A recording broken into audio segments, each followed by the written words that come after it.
Good morning বন্ধুরা। তো এখানে আমি সকাল সকাল মুখ ধুয়ে রান্নাঘরে চলে এসেছি। এখানে চিয়া সিড ভিজিয়ে রেখেছিলাম, ওইটা এখন খাবো খালি পেটে। কারণ এই চিয়া সিডটা খেলে পেটটা একটু কমে। আমার ডেলিভারির পরে আমার পেটটা একটু বেরিয়ে গেছে, তাই এই চিয়া সিড ভিজানো রাত্রিরে ভিজে লেবু দিয়ে এটা খাই। তো এটা খাওয়ার পরে এখন মেয়েকে উঠাতে এসে দেখি ও ঘুমাচ্ছে। তো আমরা ঠিক আছে, ঘুমা, তো ও খাবারটা বানিয়ে নিই।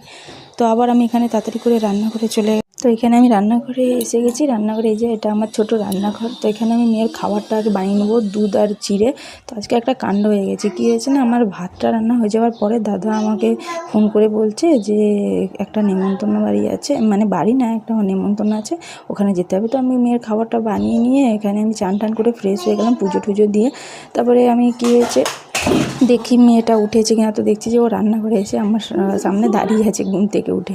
তো ঘুমিয়ে চোখ টোক পুরো ফুলে গেছে। তো আমি মাকে বললাম যে ওকে মুখ টুক ধুয়ে দাও, তারপরে আমি ওকে খাইয়ে দেবো। তো ততক্ষণ আমি এখানে ভাতের জলটা বসিয়ে দিয়েছি। জলটা গরম হয়ে যাওয়ার পরে আমি চাল ধুয়ে ভাতটা বসিয়ে দিয়েছি। তো ভাতটা হয়ে যাওয়ার আর্ধেকে দেখে দাদা কী করেছে, ফোন করে আমাকে বলছে যে চল যাবো, রান্না করিস না বলে। তো আমি আর কি করব, ভাতটা তো হয়ে গেছে আমার। তো আমি ভাতটা রেখে দিলাম। তো আপনাদেরকে আমি দেখাবো নেক্সট ভিডিওতে যে কোথায় গেলাম। তো আমি তাড়াতাড়ি করে জলখাবারটা খেয়ে নিয়ে আমরা সবাই রেডি হয়ে গেলাম। তো চলুন দেখা হচ্ছে আবার নেক্সট মিনি ব্লগে।